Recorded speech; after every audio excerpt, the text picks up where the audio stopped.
근데 저는 중소기업 강추하고 있습니다. 중소기업이 여러 가지 기회의 땅이고 거기서 경력도 쌓을 수 있고 대기업인 경우에는 부속화해서 자기에게 주어진 아주 작은 부분을 일하게 되지만은 중소기업인 경우에는 최소의 인력으로 그 많은 일을 해내야 되기 때문에 멀티플레이어가 될 수 있는 기회가 될 수 있어요.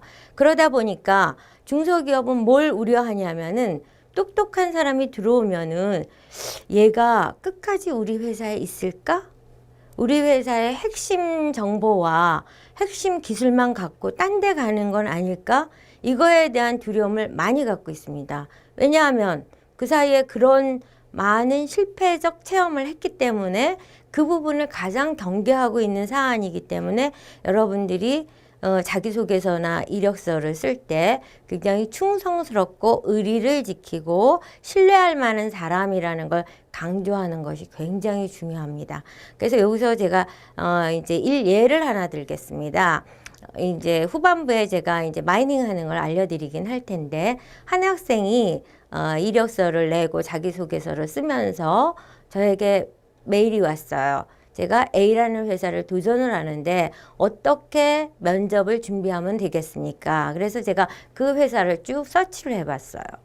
그랬더니 그 회사가 1994년에 2004년인가? 2004년에 그 회사의 대표인 남편 되시는 분이 돌아가셨어요. 그래서 2004년 이후부터는 그 부인이 그걸 운영을 하고 있다는 사실을 기사 서치를 통해서 제가 확인을 할 수가 있었습니다. 그래서 모든 중소기업이 충성심을 원하지만 이 회사는 어떤 회사보다도 그게 굉장히 중요하겠구나. 그리고 이제 남편이 돌아가신 그 빈자리를 채우는 부인에게 또 집에서 살림만 하다가 그 사업을 굉장히 사업 규모가 큰 회사였어요. 맡았으니까 뭐 A, B, C 여러 사람들이 라인을 잡고 충성을 이렇게 경쟁하고 이렇지만은 굉장히 그분은 의심이 많은 분일 게 당연하거든요. 그래서 제가 면접을 할 적에 도전적이다, 창의적이다, 업무 능력이 강하다 이런 거는 오히려 강조의 후순위로 삼고 나는 굉장히 충성스럽고 신뢰할 만한 사람이라는 걸 강조해라 라고 그 학생에게 회신을 해줬습니다. 그랬더니 얼마 후에 그 학생이 합격을 했어요.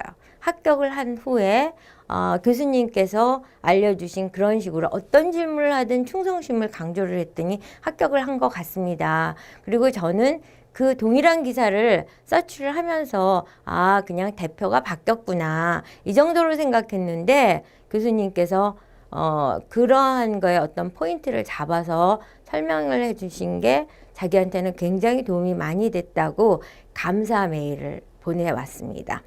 그런 식으로 제가 충성스러운 게 중요하다는 걸 강조해서 말씀드린 거고요. 그 다음에 리더의 뜻을 잘 받드는 사람이라는 거 소개. 그거는 아까 강조했잖아요. 설치고 자기중심적으로 업적을 자기 거화하려는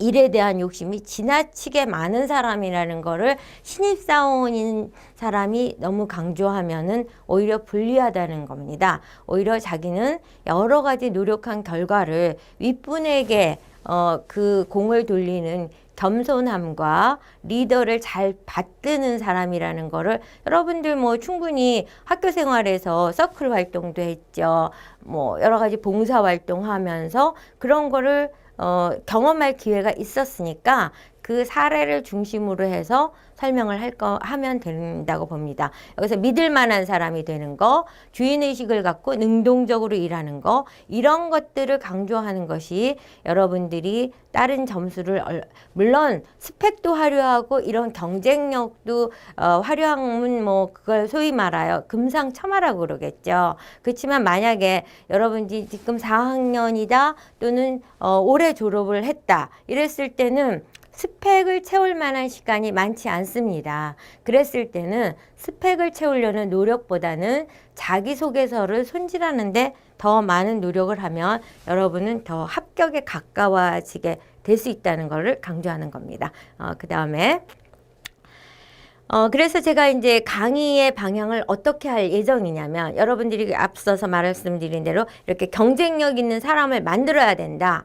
그러면 어떻게 만들면 되느냐? 그건 뭐냐면, 자기소개서를 일단 임팩트 있게 자기 스토리를 써야 됩니다. 근데 여러분들 지금 20대, 뭐 30대까지도 그럴 거예요. 장문의 문장을 써본 경험이 아주 오래됐을 거예요. 어렸을 적에 뭐 장문 시간에 글짓기 대회 뭐 이런 데 나갔을 때 말고 거의 단문으로 요새 뭐 카톡 하죠. SNS 하죠. 이러면서 크크 흐흐 호호 뭐 좋아요 이런 식의 단문만 날리면서 많은 그 생활을 하고 있기 때문에 한 문장을 만든다, 한 페이지에 글을 채운다. 이거 굉장히 어려운 게 현실입니다. 그렇기 때문에 여러분들이 자기소개서만 잘 쓰면 경쟁력이 있다는 얘기를 제가 강조하는 이유도 거기 있습니다. 그럼 임팩트 있는 자기 스토리를 어떻게 꺼내냐? 성형미인의 자기소개서밖에 나올 수 없는 이유가 바로 자기소개서 양식에 먼저 자기가 직면해서 글을 쓰게 되면은 머리가 하얗고 생각나는 게 없을 겁니다. 그래서 저는 어떤 방식을 택하고 있냐면 자기 스토리를 꺼내기의 방식으로 내 인생 몇막 몇 장이라는 것과 성공 체험 스토리를 쓰도록 하고 있습니다. 여기서 내 인생 몇막 몇 장이라는 거는 자기의 역사책을 쓰는 거예요. 자기의 자서전. 아무리 글 못 쓰는 사람이라도 내가 5살 때 첫 기억이 뭐 친구들하고 밖에 나가서 뛰어놀다가 정신없이 어디를 가다가 뭐 길을 잃어버려서 엄마 아버지가 나를 찾느냐고 소란을 떠는 그런 상황을 경험했다. 뭐 중학교 때는 어땠다. 이렇게 여러분이 그냥 잔잔하게 누구한테 잘 보이려고 보이는 게 아니라 그냥 자기 얘기를 있는 그대로 이렇게 쓰는 걸 한번 해보세요. 그러면은 어쩌면 이렇게 다 글을 잘 쓸까 이런 생각이 들 정도로 글들을 잘 쓰더라고요. 그래서 아주 편안한 마음으로 자기의 역사책을 한번 써보세요. 근데 거기서 내 인생 몇막 몇 장을 쓰는 이유는 터닝 포인트를 중심으로 사람은 생각이 바뀌게 됩니다.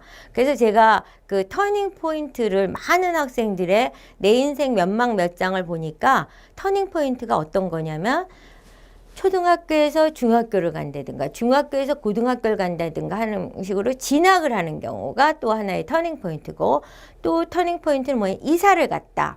그래서 그 동네에서 굉장히 친한 친구가 많고 뛰어나가기만 하면 놀자는 친구가 많았는데 이사를 가면서 아무도 나를 알아주지 않아서 외로워서 방속에서 오락만 했다든가 이런 식의 터닝 포인트가 있고요.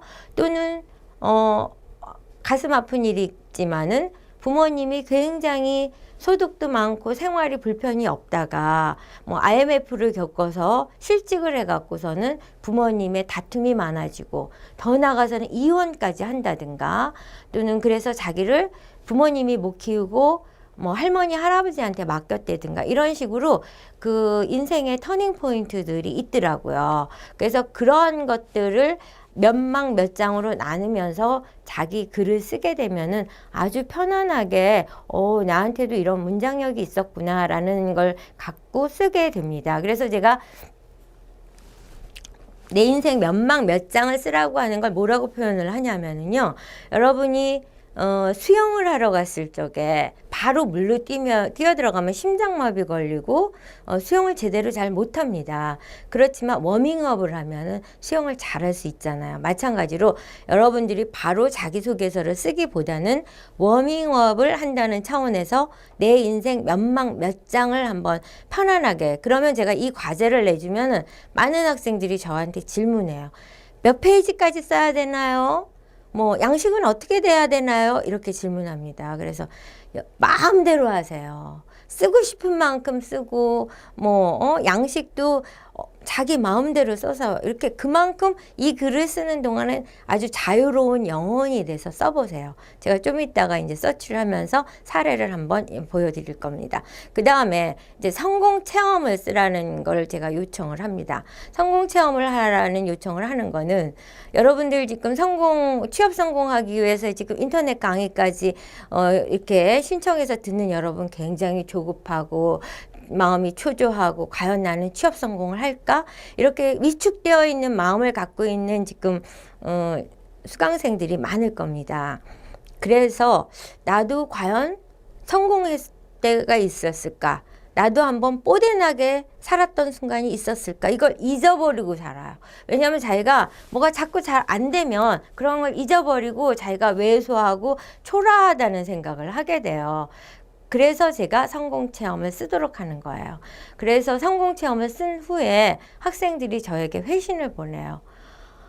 저한테도 이렇게 성공했던 시절이 있었다는 걸 저는 잊고 지냈는데 교수님의 과제를 하면서 나도 이렇게 박수 받을 때도 있고 1등 했을 때도 있고 성공했을 때도 있었구나 라는 걸 찾았습니다. 이런 얘기를 합니다. 그러면 제가 왜 성공체험을 쓰게 하느냐?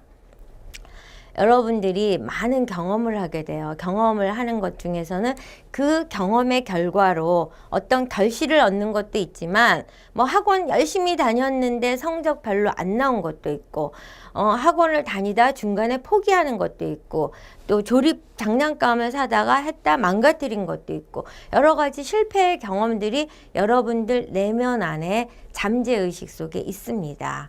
그랬는데 그 잠재의식 속에 있는 그런 체험들이 그냥 내버려두면 하나의 쓰레기와 같은 존재에 불과하는데 어느 날 작은 성공 체험을 하게 돼요.